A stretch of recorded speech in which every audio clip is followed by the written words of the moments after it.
Boa tarde a todos. Boa tarde, boa tarde. Salve, comandante. É uma alegria muito grande esta live da Academia Mato Grossense de Direito.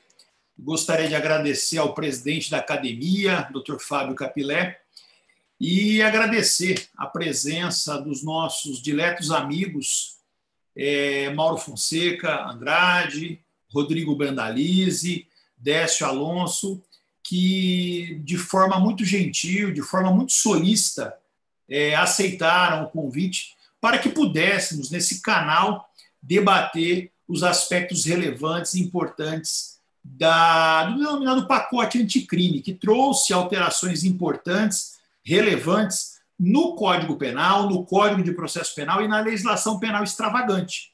Então, essa plataforma, esse canal de comunicação, ele é importante. Eu acho que esse é o grande aspecto, o grande legado desse momento difícil pelo qual passa a humanidade, de pandemia, mas as plataformas permitem essas lives, esses colóquios, esses debates de temas tão importantes. Então, nós estamos distantes fisicamente, mas estamos próximos por meio desse canal, por meio desta live. Nós formatamos este colóquio com uma fala dos nossos amigos.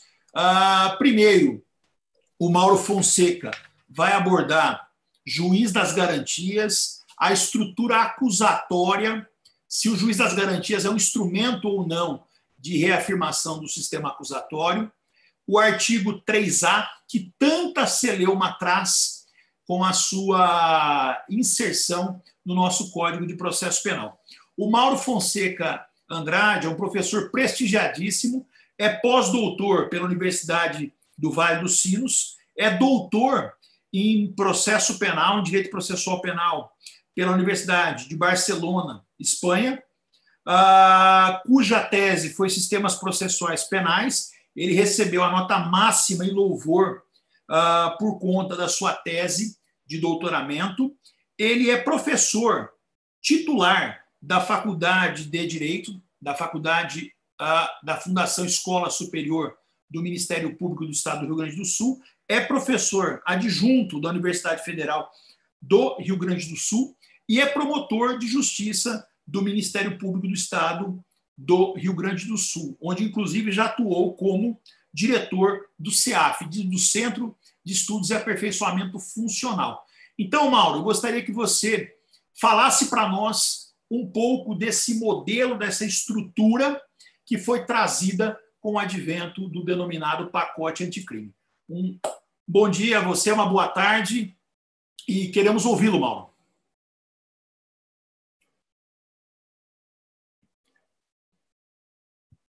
Está sem o áudio.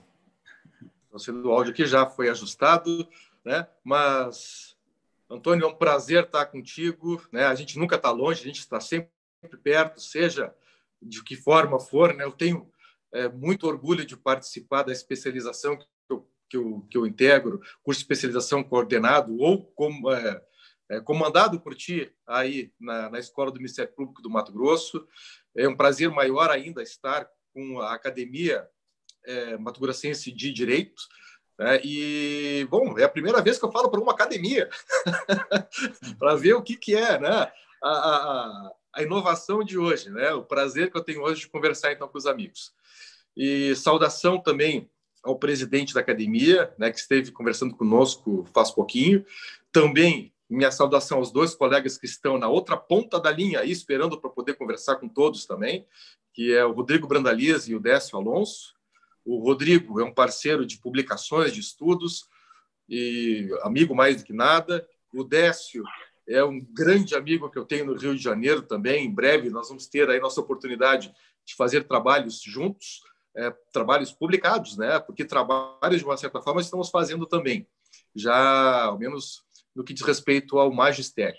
Pois bem, nós tivemos aí no dia 24 de dezembro de 2019, uma data de impacto para nós na área do processo penal, e aqui eu fecho mais na questão do processo penal, para não tomar o espaço dos outros colegas que vão tratar de outros temas, Mas o grande baque que nós tivemos foi em relação ao artigo 3, né? A reforma que houve no artigo 3 da legislação, né? O do CPP que foi alterado.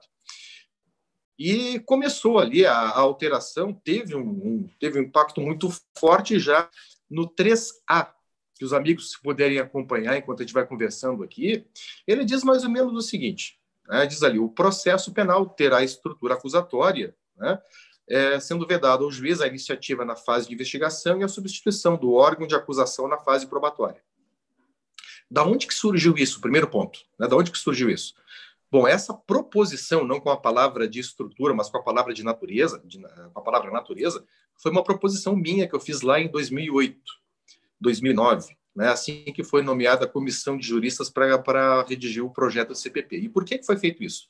Porque nós não temos uma definição legal hoje, ainda, porque está suspenso, né, esse artigo, nós não temos uma definição legal em vigor, melhor dizendo, que diga qual é o nosso sistema de processo penal no país. E isso é importante. A minha proposição era inicial de que nós tivéssemos isso na Constituição Federal, mas não foi possível. E por quê? Porque a minha intenção era de que houvesse uma filtragem constitucional para se tirar do país todo aquele tipo de investigação criminal que não fosse presidida pelo Ministério Público ou pela própria Polícia Judiciária. A intenção, portanto, era de se tirar a investigação criminal presidida por juízes. E nós temos aí, estamos vendo a questão do Supremo, né, Supremo Tribunal Federal, com a investigação daquele inquérito judicial. Pois é, aquele não é a única forma que nós temos de investigação judicial. Há outras também. Na LOMAN, a Lei Orgânica da Magistratura Nacional, também tem essa previsão. Mas em outras tantas situações muito pontuais que nós temos no nosso direito. A minha intenção é que o juiz ficasse adstrito a fazer a atividade que ele já faz hoje, de somente atuar na fase de investigação se provocado, e não provocar a fase de investigação, sobretudo presidindo a investigação criminal. Então, a intenção foi esta. Então, onde é que tiraram a palavra estrutura? Colocaram lá no projeto de CPP e também no artigo 3A, do direito português. Só que o direito português tem um texto que eu e o professor Brandaliza estamos já encaminhando, né? Já encaminhamos para a publicação, vamos ver se a gente tem a sorte de ser publicado. O direito português ele não chegou a um consenso até hoje sobre o que é a estrutura acusatória no país dele. Por incrível que pareça, nós fomos buscar a palavra estrutura para a expressão estrutura acusatória junto a um país que não sabe o que é. Tivemos essa grande surpresa por parte do legislador em buscar neste local, né, neste país. Mas a intenção era de definir sistema. Posso dizer isso tranquilamente para vocês. A intenção de prever a natureza acusatória que o legislador criou como estrutura acusatória foi para sistema. Temos problema no artigo 3? Temos. Passando reto essa questão de estrutura ou natureza acusatória, a inércia do juiz. O que diz lá, depois da vírgula, né, nesse artigo 3A? Sendo vedado ao juiz a iniciativa na fase de investigação. Iniciativa não é o juiz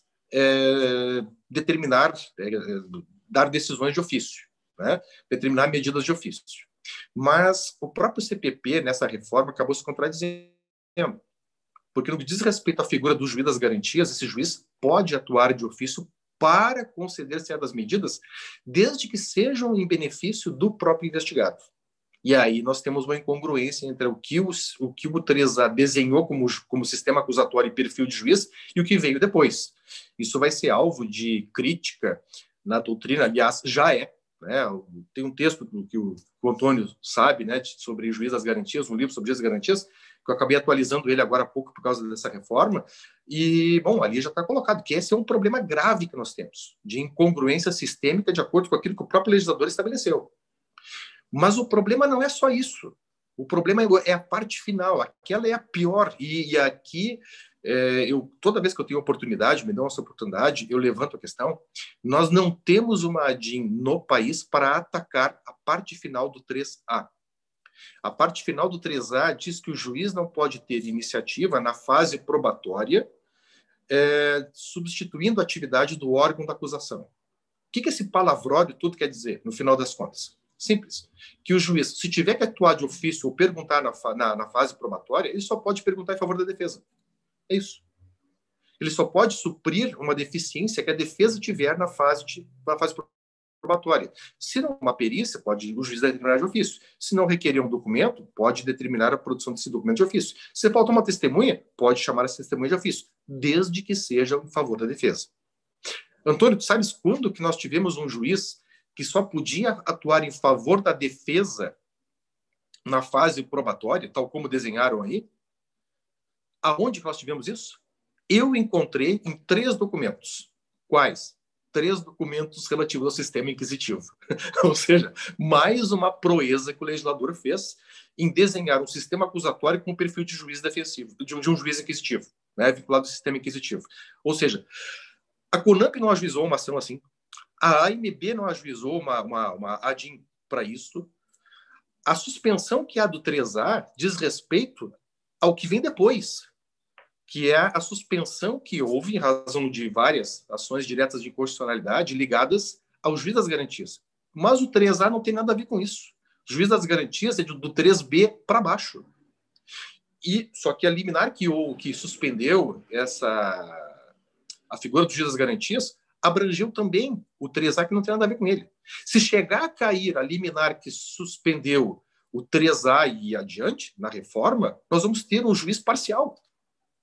O Ministério Público está admitindo um juiz parcial caso venha a cair a liminar que ataca o juiz das garantias. O problema do 3A é só a parte final, não é o que define a estrutura, ou o que define o sistema para nós, mas sim o restante. E isso não há uma linha no Supremo tramitando, atacando essa questão. Esse é o 3A. E eu estou sendo rapidinho, porque eu quero também ouvir o Branco, eu também quero ouvir o Décio, né? Poxa vida. O juiz das garantias. Rapidinho. Importamos uma solução para um problema que a gente não tem. Por quê? Porque o juiz das garantias fora do Brasil, ele existe? Claro que existe. Tem fundamento? Claro que tem fundamento. Esse fundamento tem no Brasil? Não. Como é que é fora do Brasil? Fora do Brasil, para decretar uma medida cautelar, o juiz tem que ser invasivo no exame da prova. Ele tem que analisar em profundidade, ele tem que satisfazer alguns requisitos que a lei diz. Quais? E alguns países dizem graves indícios de culpa, fortes indícios de autoria, e assim por diante. Aqui, para nós temos indícios de autoria, ou indícios suficientes de autoria, que é o mínimo. Fora do Brasil, se exclui o juiz porque ele faz uma análise em profundidade. De acordo com o Tribunal Europeu dos Direitos Humanos, que aqui no Brasil, inclusive, invocam para sustentar a figura dos juízes das garantias, o Tribunal Europeu dos Direitos Humanos diz algo completamente diferente do que dizem aqui dele. O Tribunal Europeu dos Direitos Humanos admite a figura do juiz que atua na fase de investigação e atua em juízo depois, desde que ele não faça esse exame em profundidade. O juiz que falou demais, aprofundou, está fora. A lógica é essa. Antônio, em resumo, muito resumidinho, depois de questões pontuais, né? Mas o Brasil segue a lógica que a Europa tem de imparcialidade para o juiz muito antes dela saber que era assim. Isso no Brasil, de o juiz atuar na fase de investigação e poder atuar no processo depois, é o que a Europa, nós seguimos aquilo que ela diz que pode ser feito.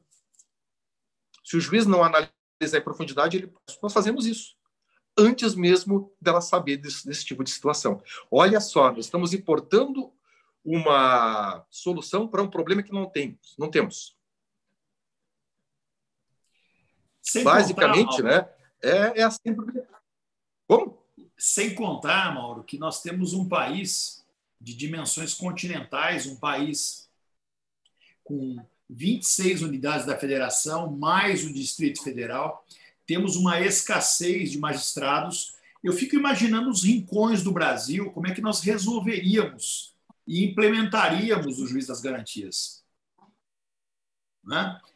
Esse acho que é um outro problema de ordem prática, de ordem de implementação no dia a dia, ou seja, um impacto orçamentário, financeiro aos tribunais.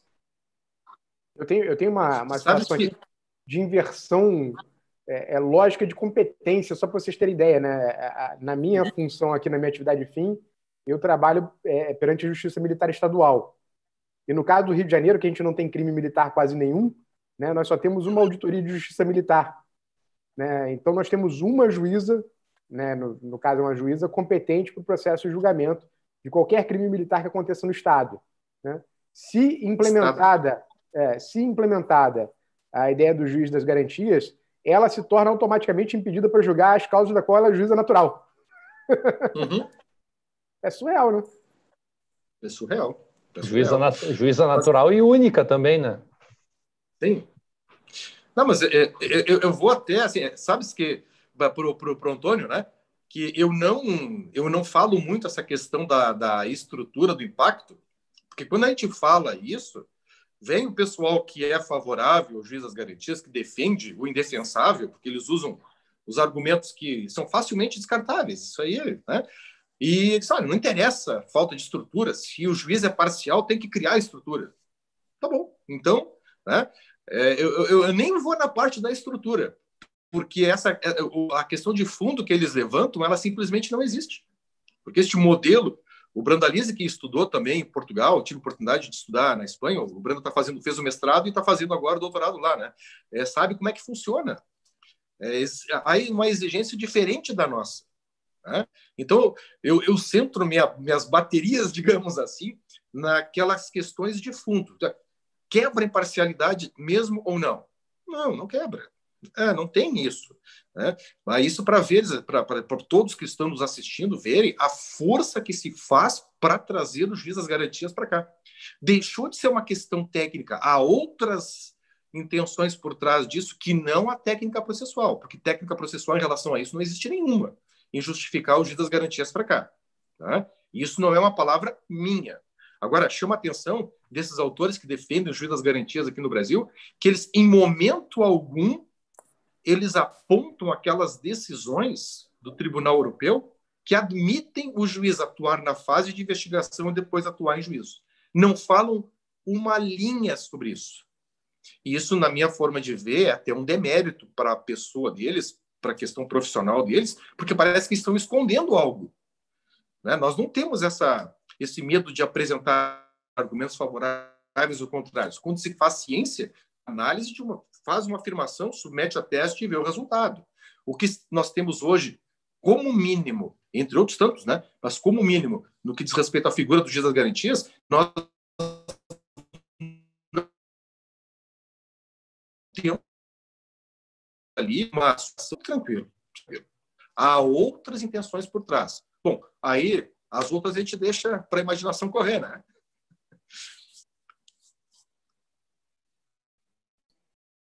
Deixa para ti a palavra.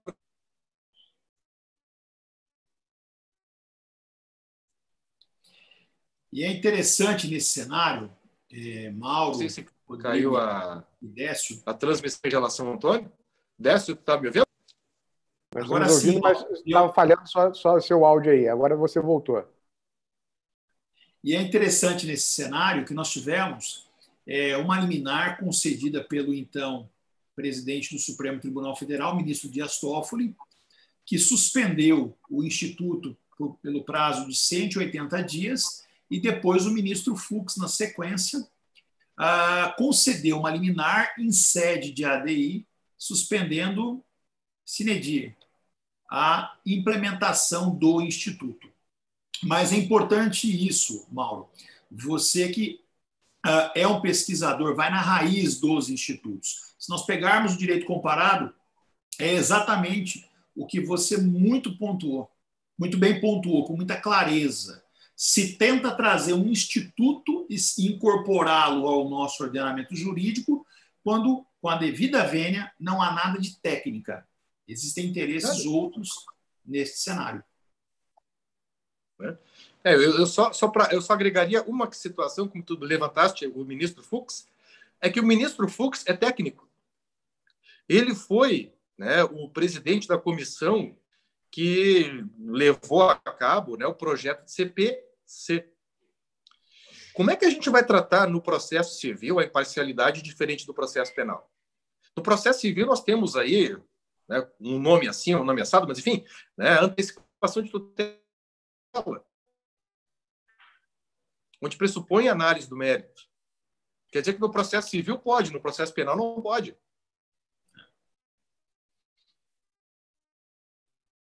né? Dois,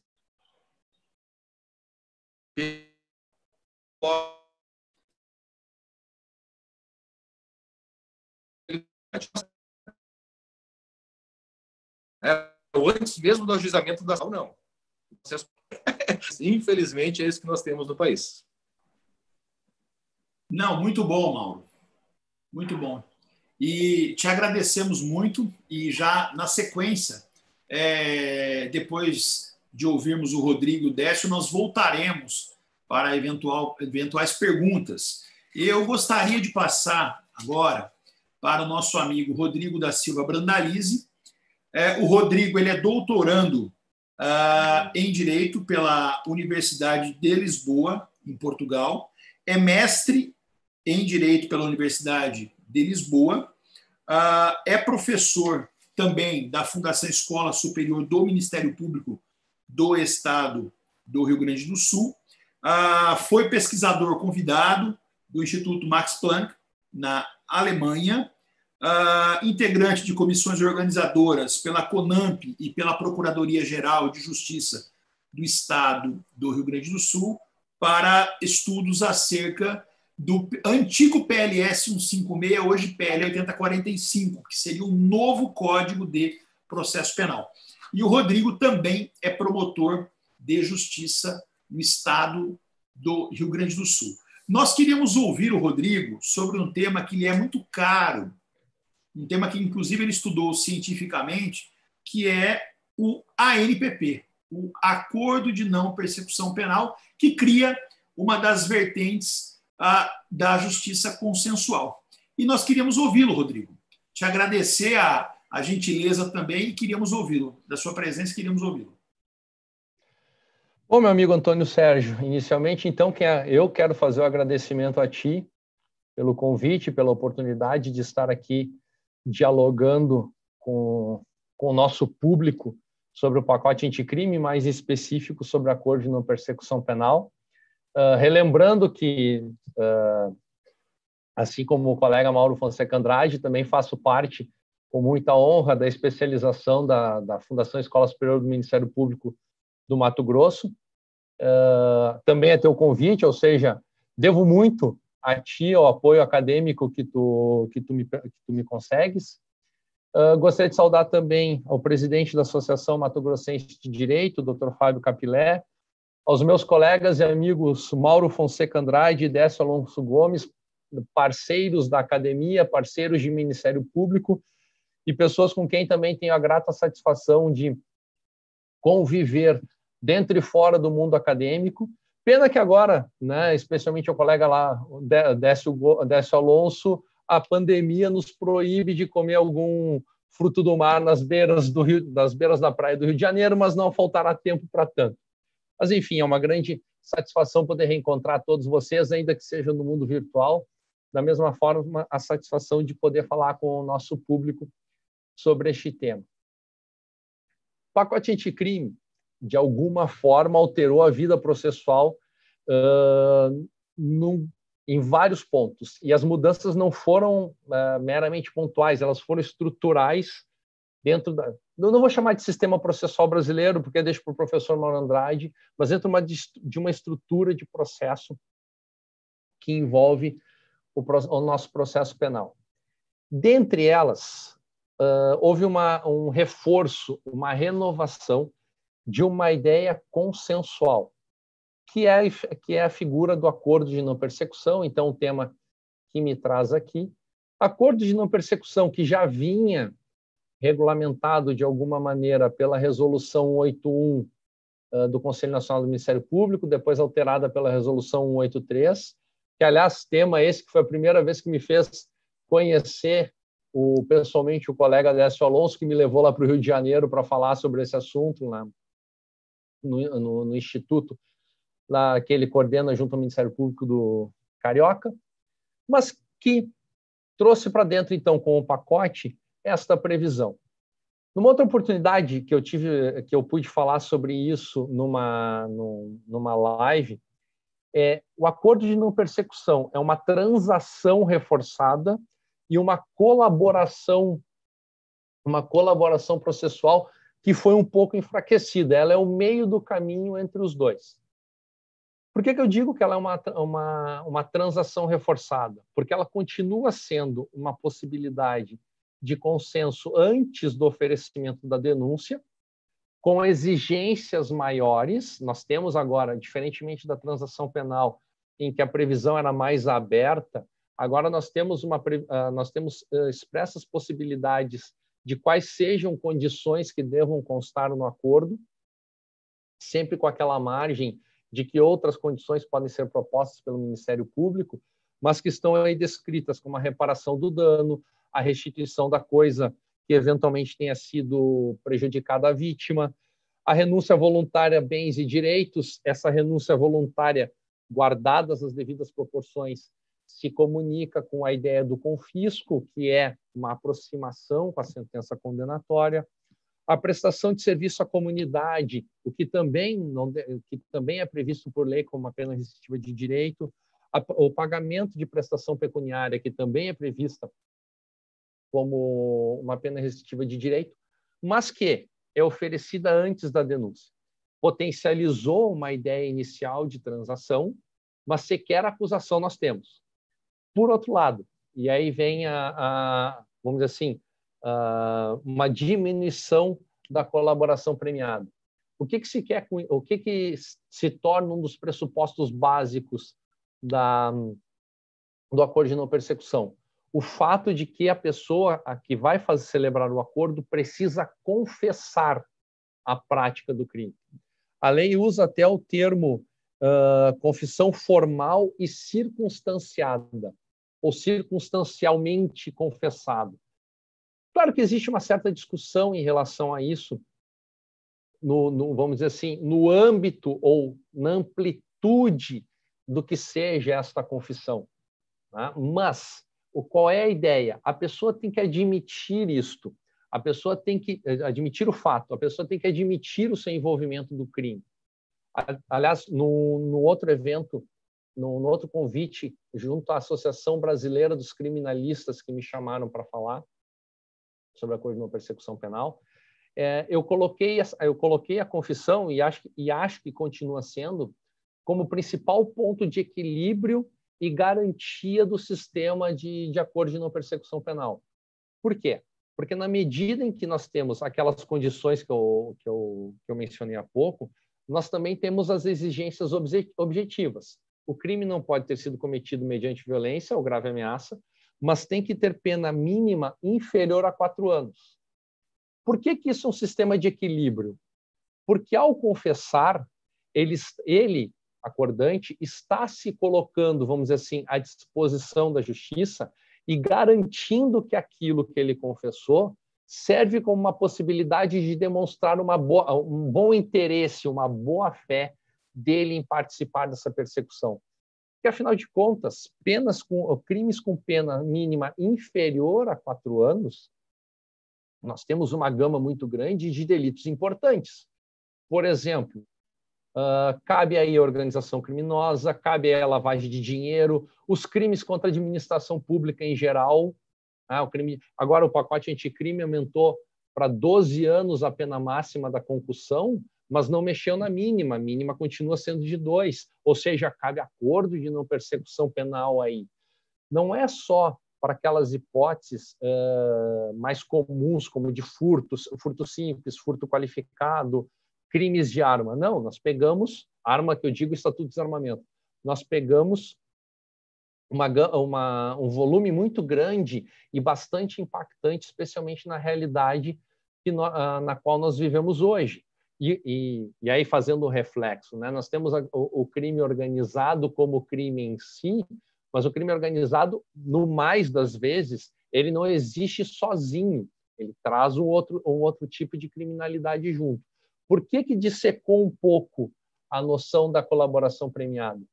Esta confissão, isso é um tema que nós aqui no Rio Grande do Sul estamos discutindo bastante entre nós. Não sei como é que anda a discussão pelo país, mas até que ponto, quão ampla tem que ser esta confissão?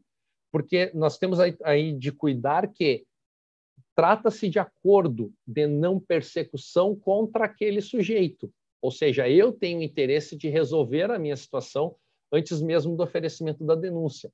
Por outro lado, nós membros do Ministério Público, temos de cuidar que muitas vezes nós podemos, aspas, dar a possibilidade de perda de uma colaboração que para nós seria muito mais importante do que fazer um acordo de não persecução. E aí, já que nós estamos nessa etapa de fala inicial, hoje eu atuo na assessoria do Procurador-Geral de Justiça, junto à Subprocuradoria Institucional, e nós temos um projeto piloto feito pela Subprocuradoria Institucional, com uma promotoria da Grande Porto Alegre, para trabalhar em específico questões de acordo de não persecução penal. Para que o nosso público entenda, nós fomos a esta promotoria, recolhemos todos os expedientes policiais passíveis de acordo de não persecução penal, o que deu na casa de 180, 190 expedientes, e estamos trabalhando efetivamente em tentativa e erro. Não apenas só na questão da operacionalização, como fazer uma audiência para este fim, especialmente em momentos de pandemia, mas também para verificar situações como esta, qual seja, nós temos aí, o quanto a pessoa está confessando, situações que inicialmente ele sequer falou na polícia, se vai querer falar para nós ou não. E uma das curiosidades, vamos dizer assim, que eu acabo aprendendo com isso é justamente no crime que envolve o concurso de pessoas, né? E aí, por acaso, tivemos uma situação em que nós tínhamos uma minuta redigida de uma denúncia envolvendo este concurso. Até para uma técnica de negociação. Fez uma diferença enorme já poder apresentar ao sujeito a minuta da denúncia proposta a ele.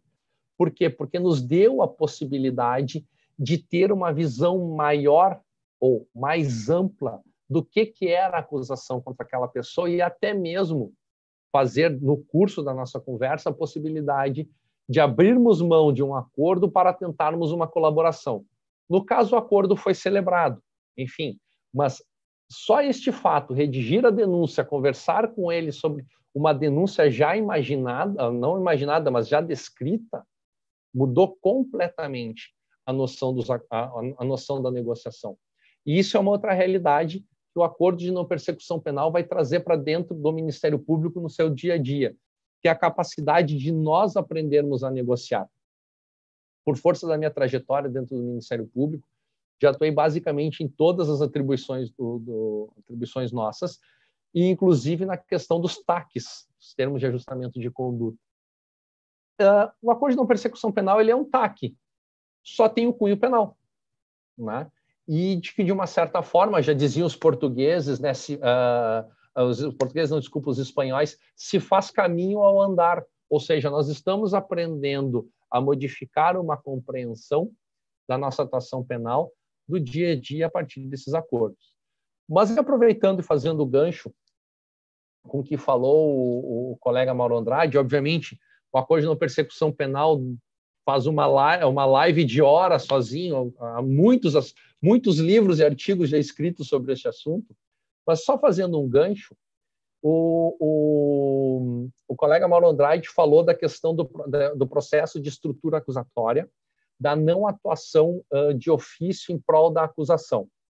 O artigo 3º-A fala da não atuação de ofício no que diz respeito com a atividade probatória. Mas vejam, colegas, que o próprio acordo de não persecução penal tem uma peculiaridade, tem duas peculiaridades muito próximas desta ideia de estrutura acusatória, ou seja, o juiz deixar de atuar de ofício. A primeira delas é o artigo 28, parágrafo 6º do artigo 28A, parágrafo 6º do Código de Processo Penal, que diz: homologado judicialmente o acordo de não persecução, e essa ideia de homologação, ou seja, o Ministério Público e o investigado fazem um acordo, celebram um acordo, mas remetem para a homologação judicial, e só a partir da homologação é que este acordo pode vir de fato a produzir seus efeitos. Homologado judicialmente o acordo de não persecução penal, o juiz devolverá os autos ao Ministério Público, para que este inicie a execução do acordo perante o juiz de execução penal. Ou seja, o papel do juiz no acordo é a homologação. Pelo menos o juiz que recebe esse processo para homologação. É a homologação. A partir daí, volta para nós. É uma mudança de atuação, porque, por exemplo, na transação penal e na suspensão condicional do processo, o juiz faz a homologação e ele mesmo já cuida do cumprimento. Aqui não. Aqui depende de nós. Se nós nos mantivermos inertes, o acordo fica inerte. E aí vem a segunda consequência, que muda o paradigma da suspensão condicional do processo. Foi alterado pelo pacote anticrime, ou melhor dizendo, foi incluído pelo pacote anticrime o artigo 116, inciso 4º do Código Penal, que vai dizer que suspende-se o prazo prescricional enquanto não cumprido ou não rescindido o acordo de não persecução penal. Ou seja, o cumprimento do acordo suspende a prescrição, o que, obviamente, dentro de uma ideia de acordo de não persecução tem todo sentido. Eu não posso deixar na mão do réu, do investigado, o descumprimento do acordo beneficiá-lo com o andamento da prescrição. Porém, e aí vem o detalhe, diferentemente do que acontecia com a suspensão condicional do processo, do que acontece com a suspensão condicional do processo, que vai nos dizer que, a partir do momento que se inicia a suspensão, está suspenso o prazo prescricional também, aqui a suspensão da prescrição somente acontece se nós também pedirmos, porque não é efeito imediato da homologação. A lei não dá esta percepção. Claro, eu falo isso a partir da opinião que eu tenho acerca do assunto. E uma opinião que aqui dentro do Ministério Público, pelo menos aquilo que nós conversamos, também tem sido uma opinião considerada. Evidente que no futuro a jurisprudência, a doutrina pode entender de uma maneira diferente, se consolidar de outra forma. Mas a mim parece que o acordo de não persecução penal traz, por um lado, um fortalecimento da ideia do Ministério, da imagem do Ministério Público no processo penal. Ele passa a ter um maior protagonismo e definições de política criminal, e isso acaba se juntando, de alguma maneira, ao artigo 28, que fala do arquivamento, é outro tema, mas, ao mesmo tempo, transmite para nós uma responsabilidade e um cuidado maior. Tá? Enfim, como disse o colega Mauro Andrade, essas são as percepções iniciais. Evidente, acredito que haja mais tempo e outras perguntas sobre o tema, mas as primeiras impressões acerca do assunto para fazer essa apresentação nessa nossa conversa aqui hoje. Ótimo, Brandalize. E depois, na sequência, é interessante dizer o seguinte: o tema ele é muito palpitante, o acordo de não persecução penal. Inclusive, a nossa colega de Ministério Público, a Marcele Rodrigues da Costa e Faria, ela defendeu recentemente, foi minha orientanda no programa de mestrado da Universidade Federal de Mato Grosso, e ela defendeu uma dissertação de mestrado com muito conteúdo, com muita qualidade científica, qualidade técnica, exatamente a respeito do acordo de não persecução penal. Então, é um tema importante, é um tema extremamente relevante, e, com certeza, a produção acadêmica, a produção científica a respeito do tema, ela fortalece o Instituto. Então, nós temos várias questões, várias indagações. É um direito do acusado, preenchidos os requisitos legais, qual é a margem que o Ministério Público possui em determinados casos para não apresentação, para não entabular o acordo de não persecução penal. Então, todas essas questões acabam sendo objeto de questionamento, objeto de um debate bastante importante. Mas, enfim, eu acho que importante é isso. Eu acho que hoje é um dia muito importante, eu diria histórico, para a Academia Mato Grossense de Direito, ou seja, uma reunião na qual se debate um tema ou temas tão importantes advindos do pacote anticrime. Eu gostaria agora de passar ao nosso amigo Décio Alonso. O Décio ele é um pesquisador também O Rodrigo e o Mauro são professores da Fundação Escola Superior do Ministério Público do Rio Grande do Sul, já lecionaram no último curso, e o Décio, com certeza, no próximo curso que nós faremos, provavelmente no final desse ano, a pandemia ela mudou toda a agenda, todo o calendário, ele integrará o corpo docente da Fundação Escola Superior do Ministério Público do Rio Grande do Sul. O Décio é um pesquisador, é doutor em Direito Processual pela USP, pela Universidade de São Paulo, é mestre em Ciências Penais pela Universidade Cândido Mendes, possui um currículo muito consistente. Ele é professor titular 3 da graduação em Direito do IBMEC do Rio de Janeiro e, enfim, é promotor de justiça no estado do Rio de Janeiro, atuando perante a Auditoria da Justiça Militar do Estado.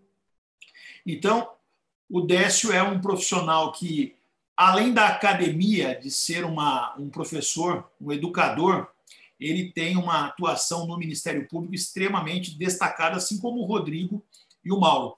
E é importante isso, Décio, esse olhar, ou seja, nós levamos para a academia o olhar do operador do direito, do promotor de justiça, e trazemos da academia, eu sempre digo, um olhar mais humanizado, um olhar mais apurado. Então, essa sinergia ela é fundamental. E nós gostaríamos de ouvir o Décio a respeito desse formato, desse microsistema que foi criado para o arquivamento. Nós tivemos uma alteração substancial no arquivamento e gostaríamos de ouvir o Décio a respeito dessas questões. Perfeito. A palavra é sua, meu amigo. Muito bem-vindo. Meu caro Antônio Sérgio, primeiro eu quero agradecer penhoradamente o convite, não só pela oportunidade de conhecer e participar da Academia Mato Grossense de Direito, mas especialmente pela oportunidade que eu sempre reputo como ímpar, porque cada uma sai de um jeito diferente, de ombrear você, né, o maestro Mauro Andrade e o Dom Brandalize, né, nas exposições.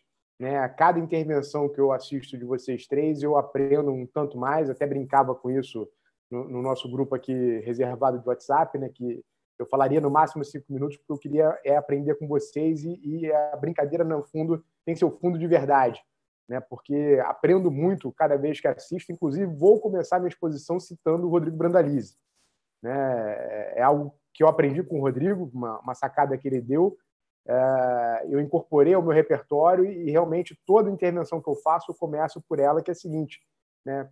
Você tem medo do Ministério Público por quê? Qual o grande poder que o Ministério Público tem? Né? E, obviamente, estou fazendo referência aqui à área criminal, porque as outras eu não tenho a menor noção de como funcionam hoje em dia. Né? E geralmente, né, quando eu lanço essa pergunta na graduação, quando eu lanço essa pergunta em algum seminário, a resposta imediata é a questão persecutória do Ministério Público. Né? O poder de oferecer denúncia, o poder de investigar, acaba sendo o ato secundário a ser pautado.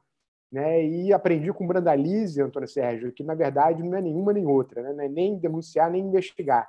O grande poder que o Ministério Público tem, e só ele tem, é o poder de arquivar. Né? Tá certo que o Supremo, Brandalize, tem modulado isso um tanto quanto, né, e tal, mas vamos tirar o direito do Supremo, vamos ficar com o direito que a gente aprende na academia, que eu acho que é o mais importante, né, para reafirmar essa conclusão do Brandalize, que é importantíssima. Né? O grande poder que o Ministério Público tem, e só ele tem, é o poder de arquivar. Né? E o Brandalize tem uma confirmação ilustrativa disso bastante veemente. Né? Se um promotor resolve, no sistema antigo, né, resolver se arquivar algo que é nitidamente típico, ilícito e culpável, né, é crime, não tem dúvida, se ele resolve arquivar e o juiz, por uma carimbada daquela automática ou por concordar com o argumento do promotor, homologa essa promoção, aquilo deixa de ser crime.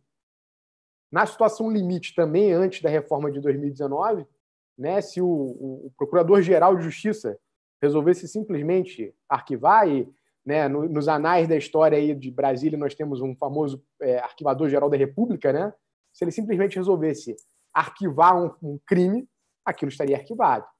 Né? Então, a grande capacidade que o Ministério Público detém é essa. E me parece que reconhecendo, né, esse poder, verdadeiro poder do Ministério Público, o legislador da reforma do pacote anticrime, né, lá na fatídica data já mencionada pelo maestro Mauro, alterou o regime do artigo 28, excluindo, né, era uma reclamação antiga da doutrina, e aqui não havia posição ideológica, todos os lados pediam essa exclusão, né, excluindo a figura do juiz, que exercia uma função anômala, né, o que a doutrina chama de princípio da devolução, que se contrapondo à figura do acusador, né, a figura da parte propriamente dita, ela assumia as vestes de função acusatória e falava, olha, promotor vacilou, aqui onde ele diz que não há nada, há crime, é passível de persecução e eu quero que isso siga em frente, portanto, remeto os autos ao Procurador-Geral de Justiça para que ele se manifeste. Né? A visão clássica anterior à reforma, o Procurador-Geral de Justiça tinha algumas opções, né? Simplesmente ratificar a posição do promotor de primeiro grau, designar a continuidade de investigação, designar um novo membro, ou ele próprio oferecer a imputação, caso já madura, né, a investigação preliminar.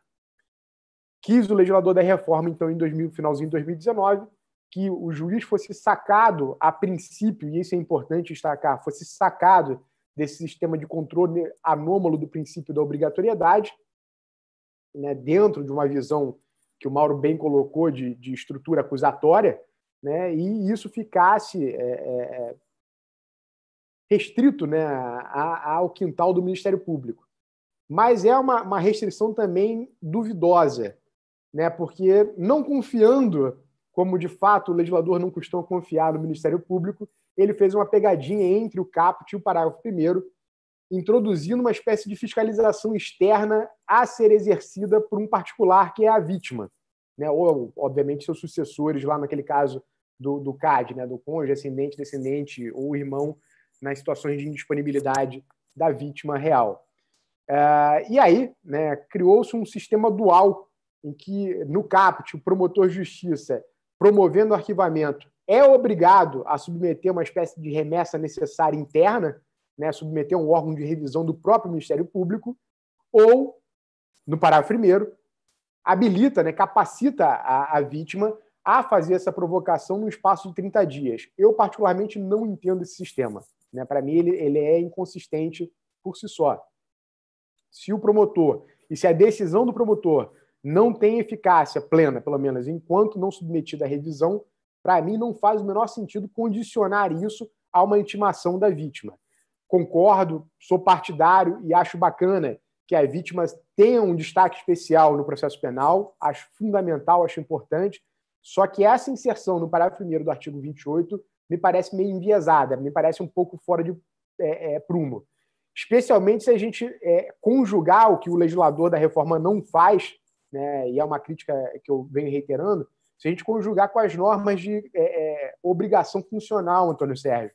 Né, eu não sei como é que funciona aí no Ministério Público do Mato Grosso, mas aqui no Rio de Janeiro, se eu ficar com qualquer procedimento, não me importa tamanho, dimensão, dificuldade, complexidade, se eu ficar com qualquer procedimento na minha promotoria por mais de 30 dias, eu tenho um sistema na corregedoria que dispara automaticamente e eu me torno em mora, eu me torno devedor da corregedoria. Não sei como é que eles vão equacionar isso, porque eu tenho hoje um dispositivo, ainda não vigente por obra e graça do ministro Fux, né? Mas eu tenho um dispositivo no CPP que me obriga a segurar por 30 dias um procedimento na minha promotoria e necessariamente entrar em mora nesse prazo administrativo, porque eu só vou poder operar aquele procedimento a partir do 31º dia. Né? Então, eu tenho que intimar a vítima, dar 30 dias a partir da intimação da vítima para tomar qualquer atitude, remeter, etc. Então, seria uma corrida maluca em que eu já saio perdendo. Né? Mas isso é uma reclamação, um choro institucional, né? Algo que esqueceram de equacionar. A minha preocupação aqui, na verdade, é como vai funcionar a implementação disso. E foi o item utilizado primeiro pelo ministro Dias Toffoli, depois pelo ministro Fux, para suspender, né, a eficácia do artigo 28 na sua integralidade. Né, um dos tópicos foi justamente a necessidade de uma maior dilação temporal para que todos os ramos do Ministério Público, obviamente excetuado o Ministério Público do Trabalho, se amoldassem, né, à nova realidade. Tirando o Ministério Público Federal, que já utilizava a segunda Câmara de Revisão para essa finalidade, né, salvo o melhor juízo, os outros órgãos do Ministério Público não tinham, os outros ramos, na verdade, do Ministério Público, não tinham um preparo interno para enfrentar essa questão. Falo por experiência aqui do Rio de Janeiro, né, num primeiro momento de debate, nós criamos um grupo de trabalho, no primeiro momento de debate, sequer se sabia qual seria o órgão de revisão. Né? Inadvertidamente se queria jogar isso para o Conselho Superior, aqui no nosso caso, pegando carona no que o Brandalize falou da ação civil pública e da homologação do arquivamento nos casos de improbidade, nos casos de direitos difusos, só que se aventou a necessidade de uma lei específica que atribuísse ao Conselho Superior nosso essa atribuição. E aí, né, parando para refletir, nós descobrimos que isso seria uma atribuição do próprio, no nosso caso aqui do Rio de Janeiro, do próprio Procurador-Geral de Justiça, porque é uma situação de atribuição residual não disciplinada, e nesses casos há um dispositivo expresso dizendo que a atribuição residual é do Procurador-Geral de Justiça. Então, ao meu ver, correta a preocupação da liminar concedida na ação direta de inconstitucionalidade, porque da noite para o dia, né, a partir da vigência lá do pacote anticrime, o Procurador-Geral de Justiça seria instância revisora de todos os promotores criminais dos nossos estados. Né? E aí isso, obviamente, acarretaria uma sobrecarga humana. Haveria, portanto, a necessidade de uma reforma legislativa para se disciplinar um órgão criado ou regulamentar como isso funcionaria dentro da esfera de atribuições do próprio Procurador-Geral, caso se optasse por mantê-lo como destinatário natural dos pedidos de revisão. Dito isso, né, e eu não vou entrar no mérito da liminar da ADIM, porque, enfim, em boa parte eu acho que eles são inexistentes, né, acho que são insubsistentes, na verdade, não inexistentes. O que me interessa aqui é uma provocação inicial. Né? Enfim, a doutrina tem feito uma distinção entre arquivamento inicial, primeira e segunda fase do arquivamento, né, atribuindo esses momentos ao arquivamento feito pelo promotor, ao arquivamento feito, a revisão, perdão, submetida pelo promotor ou a revisão feita a pedido da vítima. E eu não consigo acompanhar esse entendimento. Eu particularmente, e é a orientação no meu gabinete, entendido o caso de arquivamento, é a situação de se promover imediatamente sem aguardar a manifestação da vítima. E digo isso sob o ponto de vista processual. A manifestação da vítima não é condição de submissão àquilo à revisão pelo órgão que for destinatário. Né? A preocupação que teve o legislador em incluir a vítima nesse circuito é para que a vítima possa esclarecer os motivos pela qual ela se sente lesada pelo arquivamento. Mas, em momento algum, o legislador da reforma diz que aquilo é uma condição necessária. Ao contrário da manifestação do promotor, que é uma condição de eficácia, né? A submissão à revisão é uma condição de eficácia para a validade daquele arquivamento. Né? Então, discordo aqui veementemente da doutrina nesse ponto. Segunda provocação que eu faço, né, e aqui de maneira mais sofisticada, porque não vejo todo mundo se detalhando, se deitando sobre esse aspecto, né, é a questão da eventual subsistência da redação original do artigo 28, da redação de 1941 do artigo 28. Né, o que eu venho chamando carinhosamente de aplicação espectral do artigo 28. Né? Por que aplicação espectral? Porque, óbvio, no que se trata de arquivamento, né, uma vez retirado o freio imposto pelo Supremo na concessão da liminar, vai valer a situação do arquivamento direto pelo Ministério Público, submetido à revisão do próprio Ministério Público, ou seja, a exclusão da figura do juiz dessa jogada. Só que se nós pararmos para pensar com um pouco mais de carinho sobre o tema, a gente vai lembrar que nas aulas ou no nosso cotidiano, a gente aplica o 28, a gente aplicava a redação do 28 para casos além do arquivamento. Né? E geralmente casos que envolviam a divergência entre promotor e juiz naquelas hipóteses em que o juiz, surpresa, né, não poderia por si só decidir o caso, né, porque algum impeditivo haveria.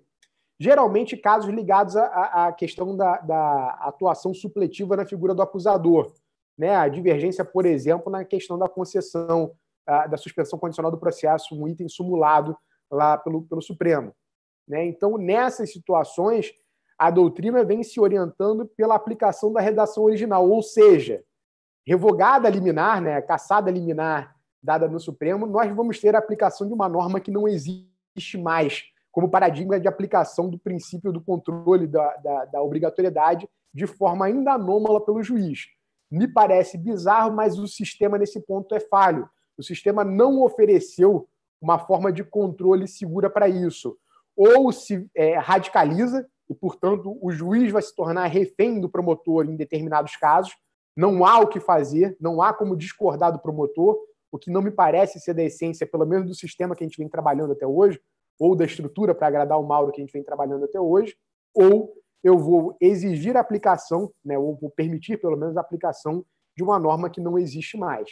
Né? Eu vou permitir a aplicação, né, da redação original, né, o modelo 41/2019, da disciplina do artigo 28, que não existe mais. De resto, e só para, né, encerrar a minha intervenção inicial aqui, a doutrina também guarda a atenção em relação ao arquivamento promovido pelo Procurador-Geral de Justiça, né, nos casos de competência penal originária, só que eu acho extremamente indispensável a gente conversar sobre isso, porque nesse ponto nada mudou. Né? O Procurador-Geral, seja ele de Justiça da República, sempre atuou da mesma forma, porque não havia a possibilidade de aplicação do artigo 28 pelo Tribunal de Justiça. Né? Não faria sentido o tribunal aplicar o artigo 28 para devolver para o Procurador-Geral de Justiça, a não ser um caso de nítida esquizofrenia para ele mudar de opinião, é muito provável que ele permanecesse do mesmo jeito. E vou além. Ainda que houvesse o caso de esquizofrenia, como a gente tem historicamente algumas previsões, não é possível essa revisão. Ou seja, lançado o arquivamento, não pode haver provocação pelo o arquivamento, né, do Procurador-Geral, não pode haver provocação do Poder Judiciário para a revisão disso. Nem as próprias instâncias internas do Ministério Público podem, né, no caso de sucessão de gestões administrativas, reavivar um tema já arquivado. Então, as impressões iniciais são essas. Eu reitero o agradecimento pelo convite, né, e reitero que eu vim aqui para aprender com vocês. Então, o que eu tinha para conversar inicialmente é essa, e estou aberto aqui às provocações, às dúvidas, para a gente debater mais. Muito bom, meus amigos. Num segundo momento, eu gostaria de lançar uma pergunta para cada um dos expositores. Eu começaria pelo Mauro, ponderando, Mauro, que nós tivemos em andamento, e temos em andamento no Congresso Nacional, aquele antigo PLS 156, que hoje é o PL 8045, que trazia um formato do denominado juiz das garantias. E nós sabemos que, quando o então ministro da Justiça, Sérgio Moro, encaminha ao Parlamento, ao Congresso Nacional, o denominado pacote anticrime, não havia a previsão do juiz das garantias. Esse tema foi inserido no pacote, aguardava-se, foi aprovado no Congresso Nacional, aguardava-se um veto do presidente da República, a matéria não foi vetada, foi sancionada pelo presidente da República, e nós temos hoje uma liminar que suspende por hora a implementação do Instituto. Primeiro aspecto, Mauro, nós temos a previsão do juiz das garantias lá no PL 8045 e o que foi aprovado pelo Parlamento. Qual o paralelo que você faz, a análise que você faz? E uma pergunta importante, essa estrutura acusatória, nós temos de fato uma estrutura acusatória no nosso Código de Processo Penal? O nosso sistema ele contempla essa estrutura acusatória? Vamos lá. Vamos só uma intervenção. Toda vez que o Mauro desliga a câmera, eu fico nervoso aqui, porque eu acho que ele está fazendo alguma maldade. Né? Então, só para fechar. Eu vou confessar, então, aqui. Sabe qual é a maldade dessa? O Brandalize já antecipou. Eu não estou em Porto Alegre, estou no litoral do Rio Grande do Sul. Eu consegui dar uma fugida para cá, porque hoje toda atividade ela é online, né?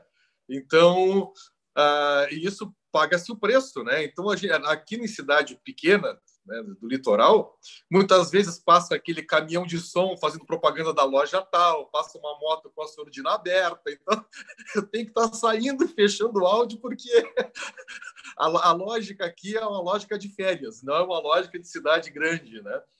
Mas vamos lá. Na questão da estrutura acusatória, nós temos hoje aqui no Brasil essa tal estrutura acusatória. Bom, se nós trocarmos a lógica, o nome estrutura acusatória por sistema acusatório, algumas questões nós temos que modular, isso é verdade, né? Mas, no geral, sim. Eu poderia dizer, inclusive, que a gente tem aí em torno de... Mas isso vai depender também do detalhe. Vai depender do conceito de sistema acusatório que cada um tem. Eu consegui condensar, né, em quatro linhas teóricas que procuram definir o sistema acusatório. Tem uma linha teórica que diz, olha, basta a separação entre quem acusa e quem julga. Outra, que é a da gestão da prova, que para mim é a mais fraca que existe, para não dizer outra coisa, né? É a mais artificial, poderia dizer assim. O juiz no sistema acusatório não pode intervir na fase probatória. Bom, além de ser fraco, nem o CPP, mesmo com a reforma, adotou, né? Então, essa ao menos é uma outra linha. Uma terceira linha é aquela linha que eu digo do tudo de bom. Ou seja, no sistema acusatório tem que ter igualdade, publicidade, oralidade, não pode ter tortura, juíza, isso, aquilo, né? Então, coloca uma série de situações positivas que nunca ocorreram dessa maneira. Historicamente, nunca ocorreu dessa maneira. E uma quarta e última linha de definição de sistema acusatório, que poderíamos equiparar com estrutura, é uma linha que o projeto, o PL 8045 está seguindo. Não é no PLS 156, mas já no Congresso, já na Câmara dos Deputados. Qual é? 2 elementos. Diferenciação entre quem acusa e quem julga, que a Constituição coloca, né? Seja por Ministério Público, seja na ação penal privada subsidiária, já temos isso ali. E o processo só começa com a acusação. Essa é uma novidade que nós temos no PL 8045, que em nenhum lugar antes nós tivemos, né? De definir quando começa o processo. Se, para nós aqui, o processo começa com a acusação, porque antes não tem exercício de jurisdição.